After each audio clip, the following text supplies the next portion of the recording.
దేశ రాజధాని ఢిల్లీలో వాయు కాలుష్యం తీవ్రత కొనసాగుతోంది. ఢిల్లీ పరిసర ప్రాంతాలను కాలుష్యంతో పాటు పొగమంచు పూర్తిగా కమ్మేస్తోంది. ఓవైపు పొగమంచు, మరోవైపు వాయు కాలుష్యంతో ప్రజలు ఉక్కిరిబిక్కిరవుతున్నారు. ఢిల్లీలో ప్రతిరోజు ఎయిర్ క్వాలిటీ ఇండెక్స్ 400 పాయింట్లకు పైగా నమోదవుతోంది. ప్రమాదకర స్థాయికి చేరిన వాయు కాలుష్యాన్ని నియంత్రించేందుకు ఢిల్లీ ప్రభుత్వం కఠిన చర్యలకు ఉపక్రమించినప్పటికీ ఫలితం కనిపించడం లేదు.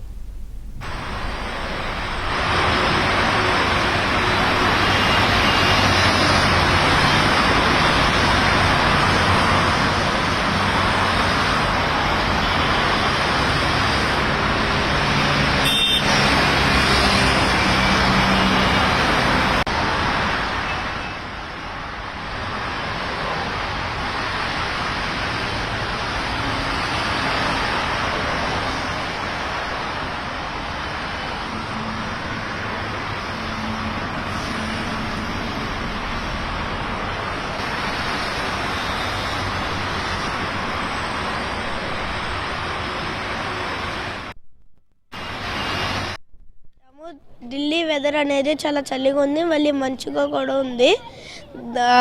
మేము ఇండియా గేట్ దగ్గర ఆడుకుంటాకి ఇండియా గేట్ని చూస్తాకు వచ్చాము, కానీ ఇక్కడ మంచు ఇంకా చలి వల్ల మేము ఆడుకోలేకపోతున్నాము. ఇంకా ఇండియా గేట్ కూడా మంచు వల్ల చూడలేకపోతున్నాము. స్కూల్స్కి ఇప్పుడు మీకు స్కూల్స్ హైబ్రిడ్ మోడ్లో నిర్వహిస్తున్నారంట, నిజమేనా? ఎంతవరకు హైబ్రిడ్ మోడ్లో నిర్వహిస్తారు? మాకు ఇప్పుడు మొత్తం ఆన్లైన్లే జరుగుతున్నాయి. ఏమని చెప్పారు? ఆన్లైన్ ఎందుకు చేస్తున్నారు? పొల్యూషన్ వల్ల ఆన్లైన్ పెట్టాడు. आज तो लग रहा है कि पॉल्यूशन ज़्यादा है, क्योंकि मैं बहुत बार इंडिया गेट आया हूँ सर्दियों में, लेकिन इससे पहले मेरे को इतना ज़्यादा फॉग नहीं दिखा.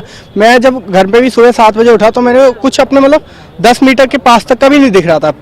कहा जाए तो मैं पूरे रास्ते आया हूँ, पूरे रास्ते मैंने फ़ोटो खींची है, लेकिन इतना फॉग है कि मैं बस मेट्रो जिससे भी ट्रैवल कर रहा हूँ मुझे फॉग ही दिख रहा है. मतलब पास की बस साइड वाली बस भी बहुत कम दिख रही थी. आज सबसे ज़्यादा फॉग था. मेरा पेपर है इसलिए मैं बहुत जल्दी निकल गया हूँ. अभी इसलिए ज़्यादा टाइम में चला तो मैं यहाँ पे आ गया हूँ. గ్రాప్ స్టేజ్ 4 ఆంక్షల భాగంగా BS6 ప్రమాణాలు లేని ఇంజిన్ వాహనాలకు నేటి నుంచి ఢిల్లీలోకి ప్రవేశాన్ని నిషేధించారు. Pollution under control PUC certificate లేని వాహనాలకు పెట్రోల్ బంకుల్లో ఇంధనం నింపొద్దని స్పష్టమైన ఆదేశాలు జారీ చేసింది. పెట్రోల్ బంకుల వద్ద PUC నిబంధనను పర్యవేక్షించేందుకు రవాణా, మున్సిపల్, ఆహార శాఖల అధికారులను నియమించారు.